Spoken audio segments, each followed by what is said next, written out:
The whip screamed through the desert air. It sounded like a snake, angry and ready to strike. Celeste Martinez bit down hard on the leather strap between her teeth. She tasted blood and dust. Her whole world was pain. Around her, the people of Salvation Ridge watched. Their faces were like stone, carved by the harsh Arizona sun. 98! Shouted Reverend Caldwell. His voice was a hammer, and she was the nail. Sweat soaked the black wool of his coat, making him shine under the punishing sky. 99. The leather hit her back again. It wasn't just a sting anymore. It was a deep, tearing fire. Her knees buckled, and the rough adobe wall of the mission scraped her cheek. In the crowd, old Mrs. Patterson, a woman who had once given Celeste a sweet roll at a church picnic, shook her head. But not in pity, in judgment. 3 years married, she whispered to her neighbor, loud enough for the wind to carry. And not one baby. God's judgment is as clear as the desert sky. Celeste had heard those words 1,000 times, 1,000 different ways. Every month when her body betrayed her hopes. Every Sunday when she sat alone in the pew, a hollow space beside her. Every time she walked past the schoolyard and the sound of children's laughter felt like a slap. The year was 1879. In this land, a family needed hands to pull water, to plant corn, to survive. A woman who couldn't provide those hands was less than nothing. She was broken. She was a curse. 100! The Reverend's voice boomed, sealing her fate. Her husband, Miguel Santos, stood with his arms crossed. His dark eyes held no love, no memory of the girl he had once courted with wildflowers. Only shame. She shames our family, he had told the town council, his voice cold and final. God has marked her.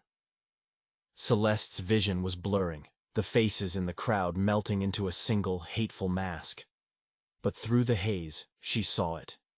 A vine of purple morning glories climbing the mission wall, stubborn, alive, blooming in a place where nothing else should grow. The whip cracked again. 101. The count kept climbing. The pain became a dull roar, a wave that threatened to pull her under for good. The crowd grew restless. Even for Salvation Ridge, where justice was as swift and hard as a flash flood, this was starting to feel wrong. But no one said a word. No one dared. Until they did. At the back of the crowd, a tall man stood watching. His clothes were dusty from the trail, and his face was etched with a different kind of hardship. A quiet, lonely grief. Josiah Reed had buried his wife 2 years ago, right after she'd given him their 5th child, a boy named Timothy. He knew loss. He knew what real pain felt like.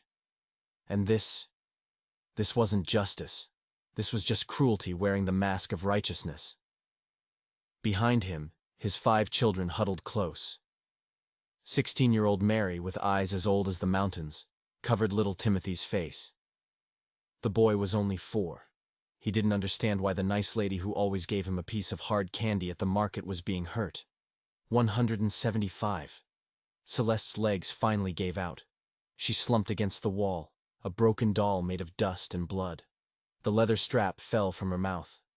A small sound, barely a whimper, escaped her lips. "Please," she whispered. She didn't know who she was talking to. God, the Reverend, the desert wind that seemed to mock her. The morning glory vine rustled in the hot breeze. Its purple flowers opened a little wider, as if reaching for a sky that wasn't filled with so much hate. Celeste wished she could be like those flowers, strong enough to grow in impossible places. But could even the toughest desert bloom survive 200 lashes of judgment? Stop. The word was not a shout. It was quiet, but it cut through the heat and the hate like a razor. Every head turned. Josiah Reed stepped forward. His boots kicked up little clouds of dust with each step. Behind him, his 5 children were a small, nervous army. Mary, brave and silent. 12-year-old Samuel, clutching his younger brother's hand. 8-year-old Luke, trying to puff out his chest and look tough. And little Timothy, peeking around his father's legs, his eyes wide with fear and confusion. Reverend Caldwell's arm froze in mid-swing. The whip hung limp in the air. His face, already red from the sun, turned the color of a fresh wound. "This is no business of yours, Reed," he snarled. "This woman has defied the Lord's will." Josiah's gaze swept over Celeste's crumpled form, then back to the Reverend. His gray eyes were as calm and as dangerous as a winter storm. "The Lord's will?" he said, his voice still quiet, but now it carried across the dusty courtyard. "Looks more like man's cruelty to me." A gasp went through the crowd like a wildfire. No one, ever, challenged Reverend Caldwell. His word was law. His punishments were final. Miguel Santos, Celeste's husband, shoved his way to the front. His fists were clenched, his knuckles white. "She's my wife, Reed. My shame." "Your wife?" Josiah didn't even look at him. He knelt beside Celeste, his rough fingers gently checking the pulse in her neck. It was faint, but it was there. A man protects his wife. He doesn't serve her up for a public beating. "She's barren!" Miguel spat the word like it was poison. 23 years old and empty as a dried-up well. What use is a woman who can't give a man sons? Something flickered in Josiah's eyes, a memory of his Clara. He had loved her for her laughter, for the way she hummed when she baked bread, not for the babies she could bear. When the fever took her after Timothy's birth, he mourned the woman he had lost, not the womb that had closed forever. He leaned closer to Celeste. "Can you stand, ma'am?" he asked softly. She lifted her head. Her eyes were swollen almost shut, but through the slits she saw something she hadn't seen all day. Something she hadn't seen in years. Kindness. "Why?" she whispered, her voice raspy. "Why are you helping me?" "Because it's right," Josiah said, as if it were the simplest thing in the world. Just then, Dr. Williams, the town's only doctor, pushed through the crowd. His medical bag bounced against his hip. He was an old man who had seen too much death and too much cruelty. "This has gone far enough, Reverend," he said, his voice shaking with anger. "The woman needs medical attention, not another lash." "She needs God's correction!" Caldwell thundered, raising the whip again. But something in the air had changed. The crowd wasn't a single, hateful stone anymore. It was starting to crack. Women were whispering to each other. Men were shuffling their feet, looking anywhere but at the scene in front of them. Even Mrs. Patterson looked uneasy. "Papa?" It was little Timothy. He tugged on Josiah's coat. His small voice was clear as a bell in the sudden silence. "Is the lady going to die?" The question hung in the air. Everyone could see her, barely conscious, her back a ruin of blood and torn flesh. Josiah looked at his son. Then he looked at the crowd. "Not if I can help it, son," he said, his voice loud and clear for everyone to hear. He stood up, tall and unbending, facing them all with the same calm strength he used to gentle a wild horse. "This woman has been punished enough. Now I'm taking her to Doc Williams." He paused, his gaze sweeping over Miguel, then the Reverend, then every man standing there. "Any of you who thinks different can answer to me, right now." It wasn't a threat. It was a promise. In the Arizona Territory, a man's word was everything. And everyone knew Josiah Reed. Fair. Quiet. But a man you did not cross. Miguel's face twisted with rage. He looked like he wanted to lunge forward, to tear Josiah apart with his bare hands. But he didn't move. No one did. Josiah didn't wait for an answer. He gently scooped Celeste into his arms. She was light as a bundle of dry sticks. As he carried her through the silent, parting crowd, she opened her eyes one last time and saw the purple morning glories on the mission wall, still blooming, still refusing to die. And for the first time, she felt a tiny, impossible flicker of hope. Maybe, just maybe, she could be like them after all. The wind howled through Salvation Ridge for 3 days straight. It sounded like a ghost, crying for all the town's sins. Inside Doc Williams's small clinic, Celeste sat on the edge of a cot. The pain in her back was a constant burning fire, but it was nothing compared to the emptiness inside her. In her hand, she held a single, wilted morning glory. Little Timothy had brought it to her. The flower had somehow stayed alive for 2 days without water. Just like her. Heavy boots echoed on the wooden floor outside. She knew those footsteps now. Steady, purposeful, not like the angry shuffling feet of the townspeople who still whispered curses as they passed by the clinic window. Josiah Reed appeared in the doorway. He held his dusty hat in both hands, twisting the brim like he was nervous. "Ma'am," he said, his voice low. He sat down on a rickety chair that groaned under his weight. "I've been thinking." Celeste turned her face to the window. Outside, dust devils danced in the street. Her old life was gone. Miguel had formally cast her out. The town saw her as less than human. She had nothing, nowhere to go. "Mr. Reed," she said, her voice barely a whisper, "I bring trouble. Your family doesn't need my kind of burden." "Burden?"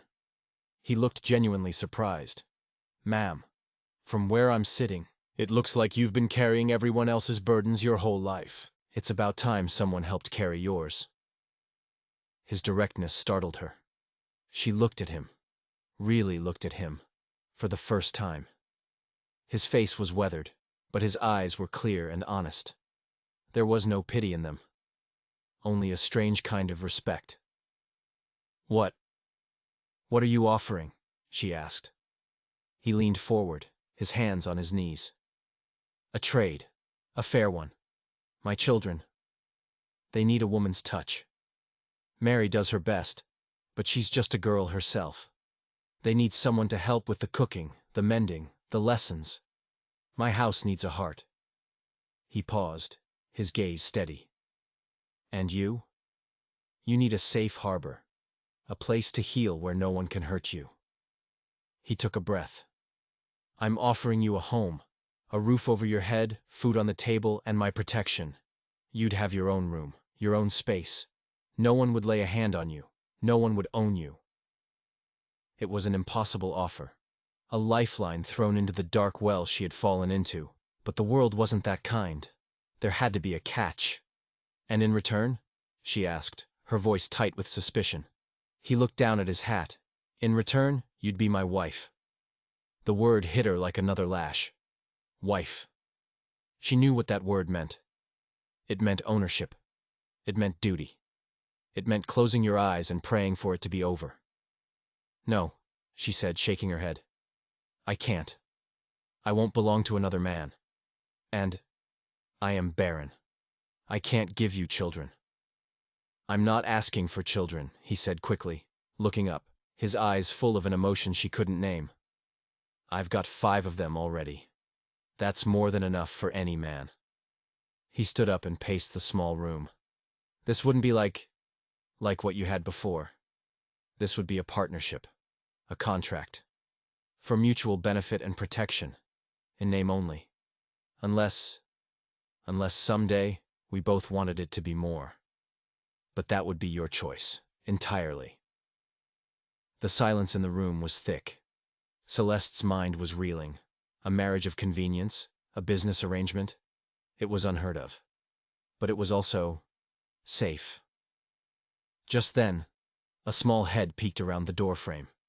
It was Timothy, his blue eyes wide with curiosity. "Papa, is this the flower lady?" "Yes, son," Josiah said, his voice softening. "This is Miss Celeste." The boy stepped forward shyly. He held another morning glory in his hand. This one was fresh, its purple petals still damp with morning dew. "I found this one by the well," Timothy said, holding it out to her. "It was growing right out of a crack in the stone." Celeste took the flower. Her fingers trembled as they brushed against the boy's small, warm hand. And for the first time in what felt like a lifetime, she felt a flicker of something that wasn't pain or fear. It felt like hope. But a marriage contract with a virtual stranger? To become a mother to 5 children whose own mother was gone? What would the town say? What would Miguel do? This wasn't just a simple offer of a job. This was a declaration of war against Salvation Ridge and everything it stood for, and she would be standing right in the middle of the battlefield. 6 weeks later, the sound of laughter filled the Reed homestead. It was a sound the house hadn't heard in a long, long time. Celeste, her face dusted with flour, chased a giggling Timothy around the big kitchen table. The sun streamed through windows she had scrubbed clean, making golden squares dance on the floor. "Got you!" she cried, scooping the boy into her arms. He smelled of sunshine and soap. Just then, Josiah walked in. He stopped dead in the doorway. He was holding a stack of papers, and his face was as pale as bleached bone. "Josiah, what is it?" Celeste asked, setting Timothy down. Her heart gave a sudden, hard thump against her ribs. "It's from the cattle buyers in Phoenix," he said, his voice tight. "They're changing the terms of our contract." He slumped into a chair, running a hand through his hair. I can't make heads or tails of it. All these legal words." Celeste wiped her hands on her apron and took the papers. Her father, a schoolteacher, had taught her to read and write better than most men. He'd even taught her how to read contracts, a skill she never thought she'd use. Her eyes scanned the pages. The neat, elegant handwriting hid a cruel trap. "Josiah," she said, her voice sharp, "they're trying to cheat you. This new contract, it says they'll pay you half of what they promised, and this clause here, it makes you responsible for any cattle that die on the trail. You could lose everything." He looked like he'd been punched. "Half? We'll lose the ranch by winter. I can't feed the children." He buried his face in his hands. "I can't even read well enough to see it coming."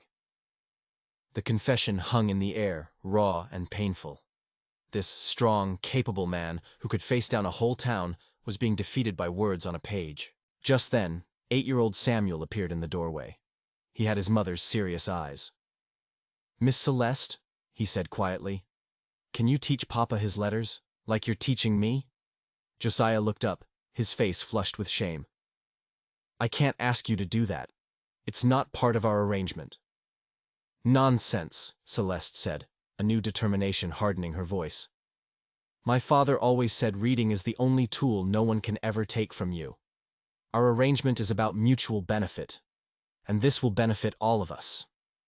She went to the shelf and pulled down one of Samuel's schoolbooks. "We'll start tonight, after supper." A fragile sense of victory settled over the kitchen. They had found a way to fight back. But then, 16-year-old Mary came running in from the yard, her face pale with alarm. "Papa, Mr. Henderson from the general store is riding up the path, and he's got someone with him, someone I've never seen before." They all rushed to the window. 2 riders were approaching fast, kicking up a storm of dust. One was Henderson, the store owner. The other was a stranger, a man who sat tall in his saddle, wearing a black coat despite the heat. There was something about him, an air of cold, hard authority that made Celeste's stomach clench with a familiar, sickening dread.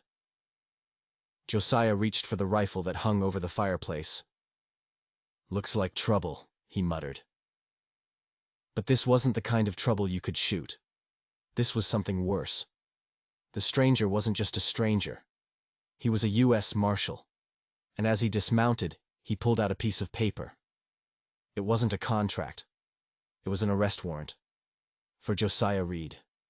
"Josiah Reed?" The marshal's voice was like gravel. "You're under arrest."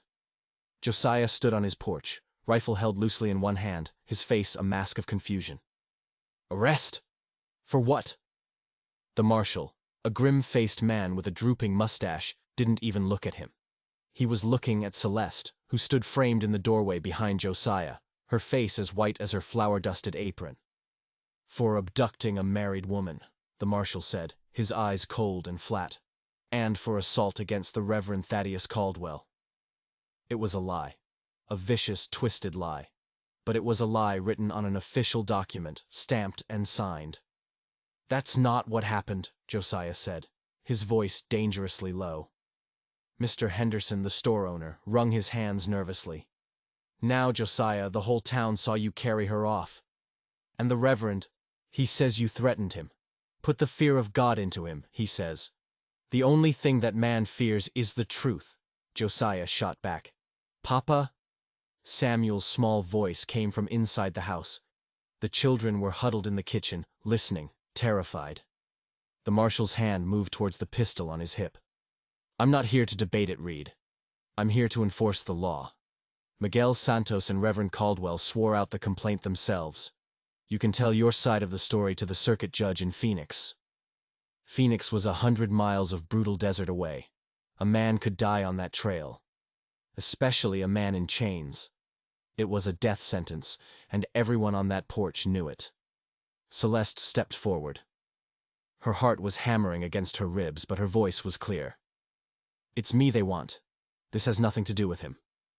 The marshal finally looked at her. A flicker of something, pity, disgust, crossed his face. "Ma'am, according to the law, you are the property of your husband, Miguel Santos. Mr. Reed here interfered with that property. It's as simple as that." "That's not simple," Celeste said, her voice rising with a strength she didn't know she possessed. "That's monstrous." Suddenly from the barn, a new voice cut in. "Marshal, you might want to hear the whole story before you drag an innocent man off in chains." It was Doc Williams. He walked towards the house, his old bones moving with a surprising speed. He must have seen the riders coming from his clinic down the road. "Doc, stay out of this," Henderson warned. "I will not," the doctor said, planting himself between Josiah and the marshal. "I was there. I treated this woman's injuries. 200 lashes, Marshal, for the crime of being childless. And I heard no threat from Josiah Reed. I heard a decent man stopping an act of barbarism." The marshal's expression didn't change, but his eyes narrowed. He looked from the doctor to Josiah, then to Celeste. He was a lawman, not a fool. He could smell the rot in this situation. But the warrant was legal. "My orders are clear," he said, but there was a sliver of doubt in his voice now. Just then, another rider appeared on the horizon, coming hard and fast. It was Mary, Josiah's oldest. She'd slipped out the back and ridden the fastest horse like the devil himself was chasing her. But she wasn't running away. She was riding towards something. She reined her horse to a skidding stop in the yard, her face flushed and her eyes blazing. "Marshal!" she panted. "Before you do anything, you need to know something else. It's not about my father, it's about the church's land deed." Everyone stared at her. "What in tarnation are you talking about, girl?" Henderson sputtered. Mary pointed a shaking finger back towards town. "Reverend Caldwell. He's been lying to everyone. The land the church is on, it was never his. It was granted to the first 5 families of Salvation Ridge. My family was one of them. My father is the legal trustee, and the Reverend's been trying to get him to sign it over for years." The marshal looked at Josiah. "Is this true?" Josiah nodded slowly, his mind racing, putting the pieces together. "The deed is in my safe deposit box in Phoenix. Caldwell knew I was going there to deal with the cattle contract. He figured if I was in jail, or dead, the deed would be lost, and he could claim the land outright." The whole ugly picture snapped into focus. The public whipping, the false charges.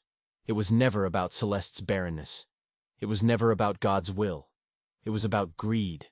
It was about land. The marshal stared at Henderson, who suddenly looked very sick. He stared back towards the town, where the church steeple stood tall against the blue sky. He had a legal warrant in his hand. But he also had the testimony of a doctor and a story that smelled so rotten it could curdle milk. "This ain't a simple arrest anymore," the marshal muttered, more to himself than anyone else. "This is a hornet's nest." He looked at Josiah, then at Celeste, and the children huddled in the doorway. He was a man caught between the letter of the law and the heart of the truth. And what he decided to do next would either save them all, or burn everything to the ground.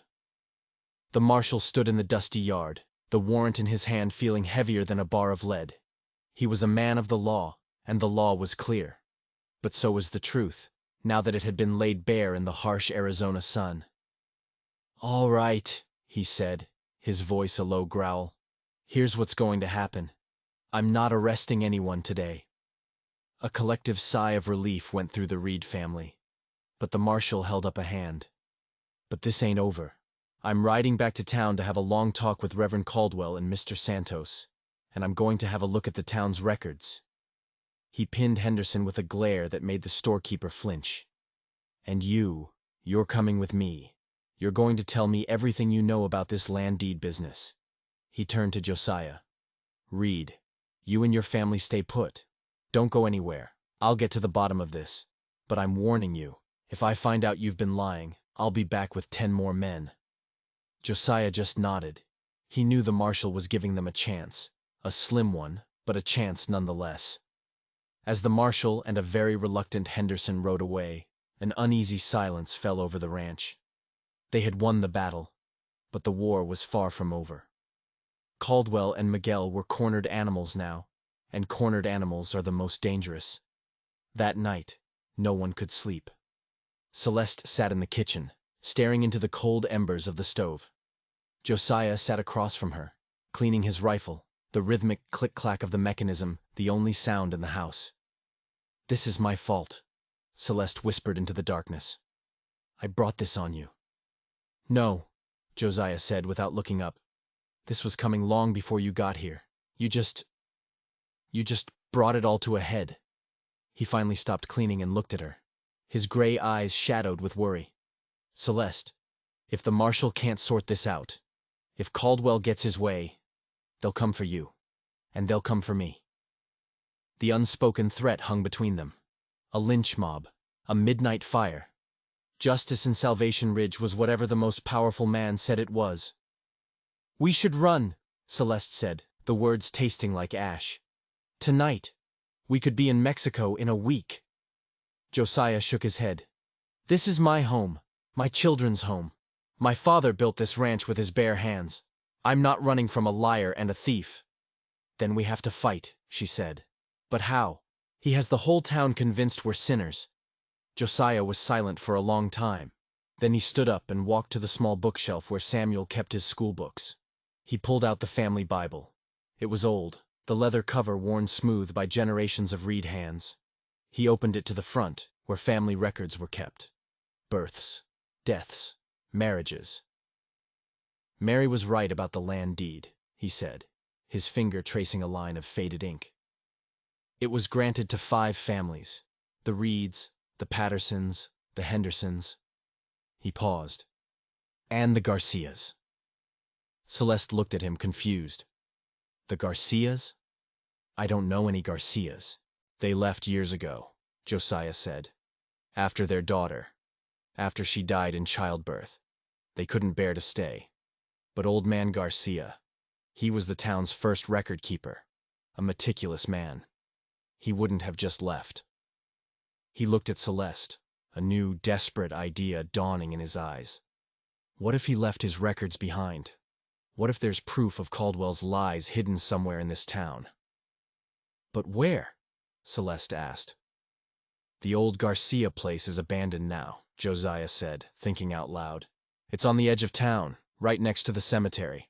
No one's been inside for a decade. They say it's haunted. It was a crazy long shot, a hunt for a ghost in a ghost house, but it was the only shot they had." "I'll go," Celeste said, standing up. "They'll be watching you. But me, I'm just the cursed woman. No one will pay any mind if I go to the cemetery to pray." "It's too dangerous," Josiah argued. "It's more dangerous to sit here and wait for them to burn us down," she countered. Her eyes met his across the dim kitchen, and in that moment, their marriage of convenience became something more. It became a true partnership, a pact made in the face of a common enemy. "Be careful," he whispered. Under the faint light of a sliver moon, Celeste slipped out of the ranch house. She moved like a shadow across the desert, the skills of a frightened girl who used to sneak out to avoid her father's drunken rages coming back to her now. The Garcia house was a dark, crumbling shape against the starry sky.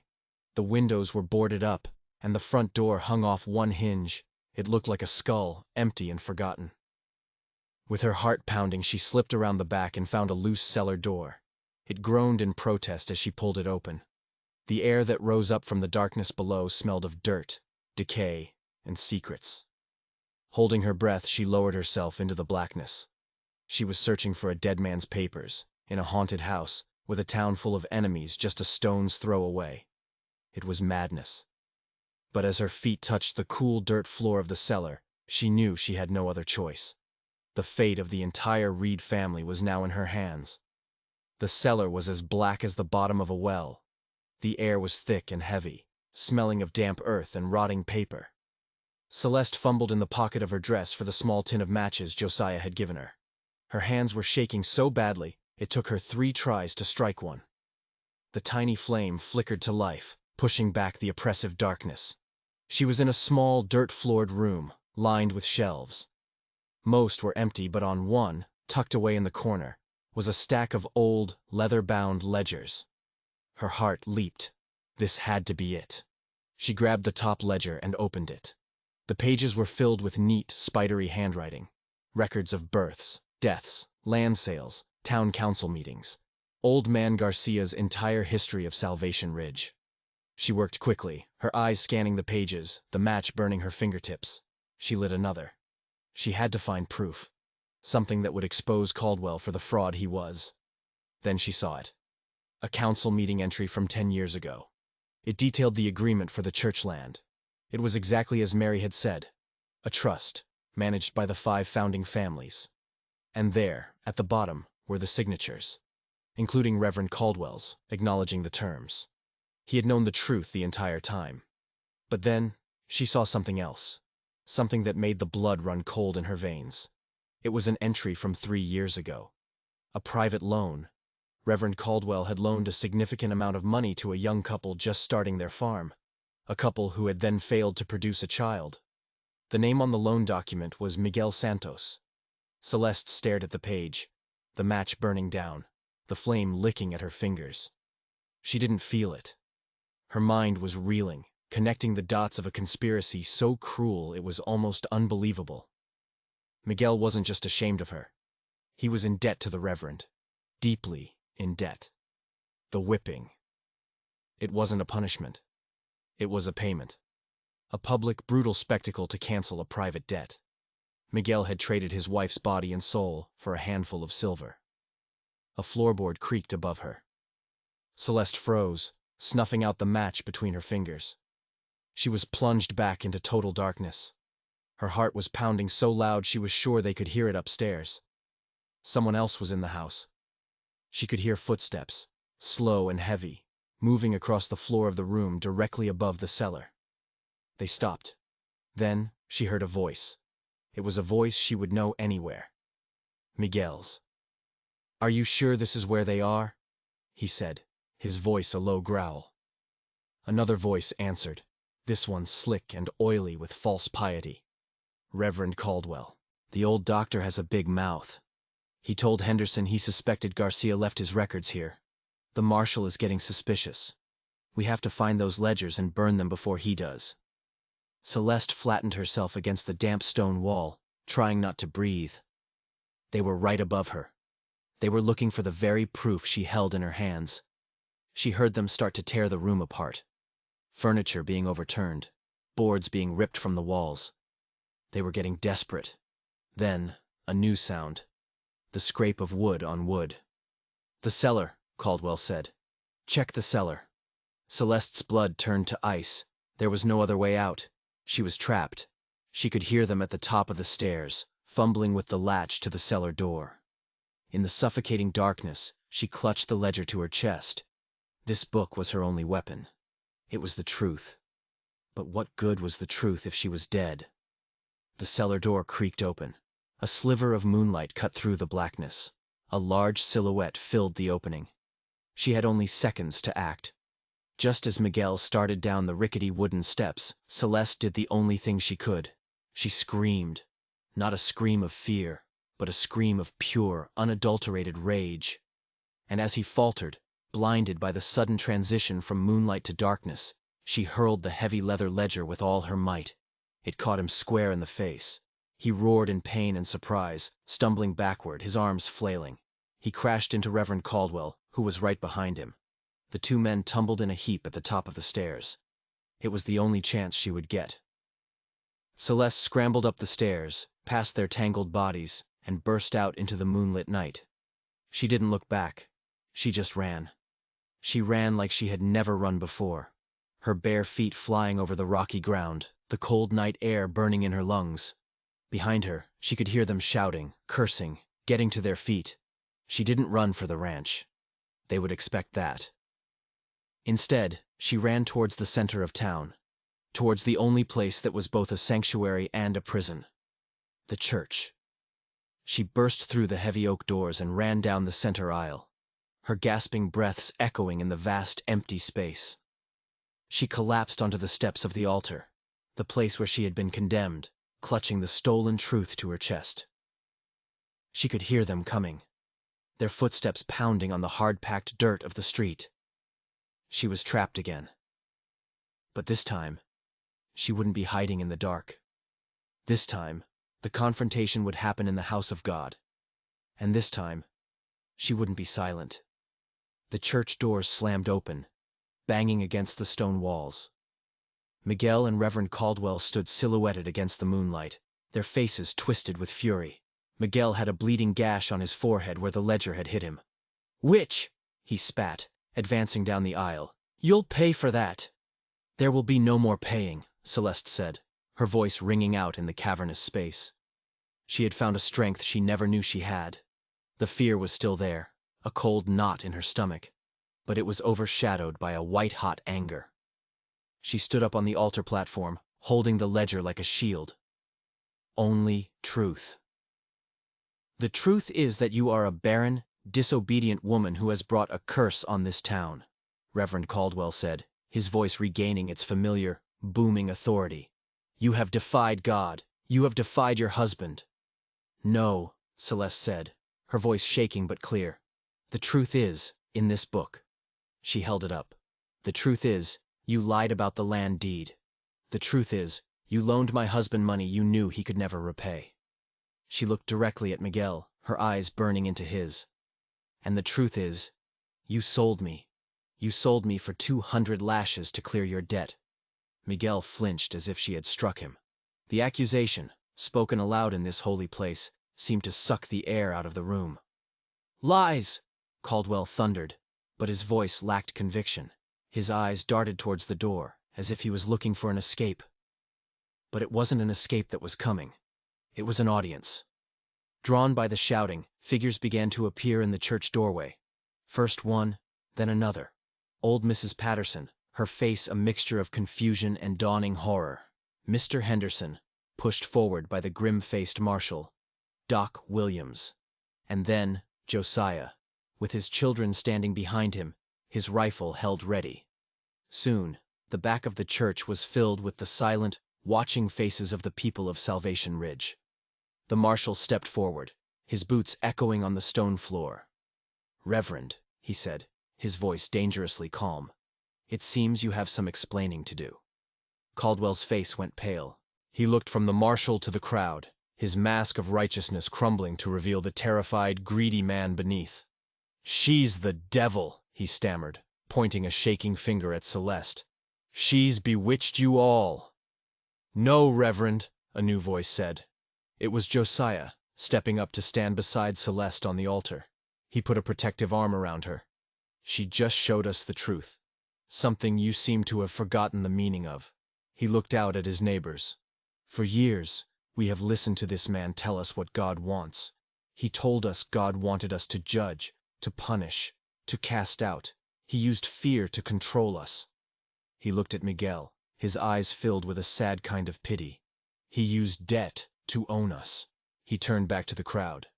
"But that's not the God I read about in my Bible. The God I know is about forgiveness, about mercy, about finding value in things that others see as broken." He squeezed Celeste's shoulder. "This woman, this good, brave woman, has been called cursed, but I call her blessed. She has blessed my home. She has blessed my children. She has blessed me." A murmur went through the crowd. People were looking at each other, the hard shells of judgment finally cracking. They looked at Celeste, not as a symbol of shame, but as a woman who had been wronged, terribly wronged. Mrs. Patterson stepped forward, her old face streaked with tears. We were wrong," she whispered. "Celeste, can you ever forgive us?" Before Celeste could answer, Miguel let out a desperate animal roar.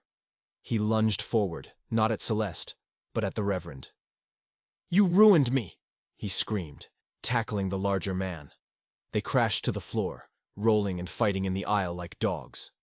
The marshal and two other men quickly pulled them apart. Miguel was sobbing, a broken man. Caldwell was just empty. A hollow shell, his power and his lies stripped away. The marshal clapped the irons on both of them.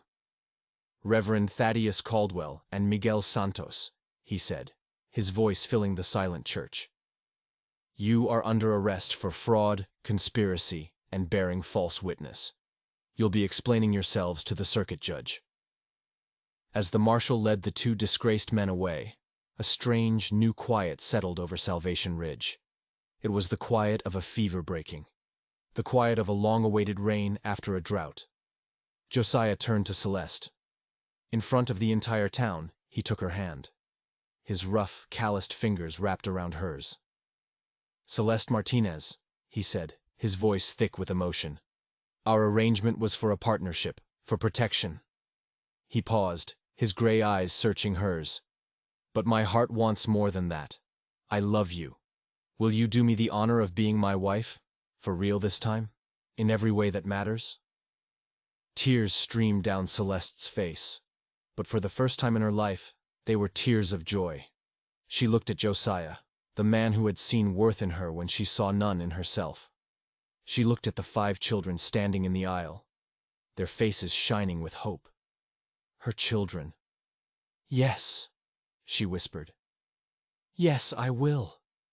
6 months later, spring came to the desert.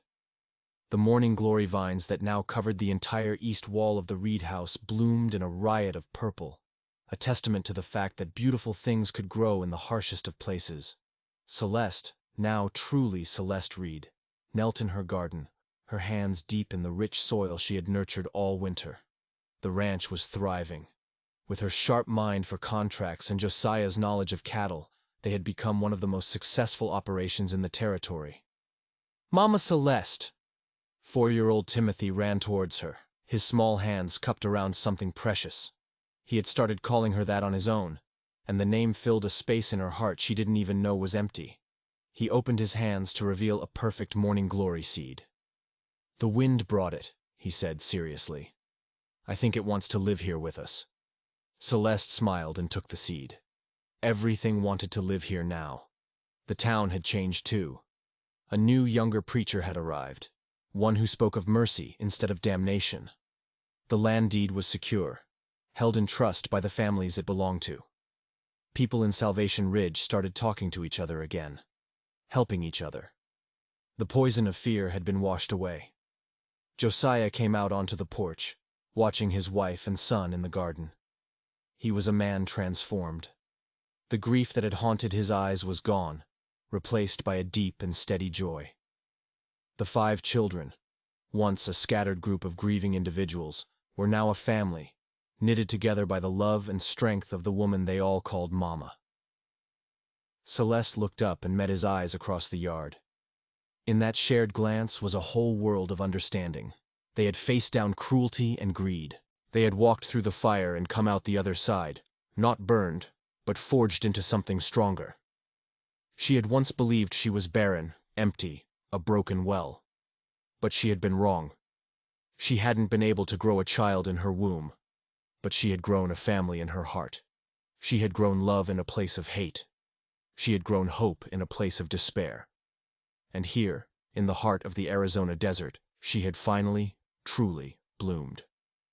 If you were moved by Celeste's story of resilience and finding family in unexpected places, don't forget to like this video and subscribe for more stories that remind us that the strongest things often grow in the hardest ground.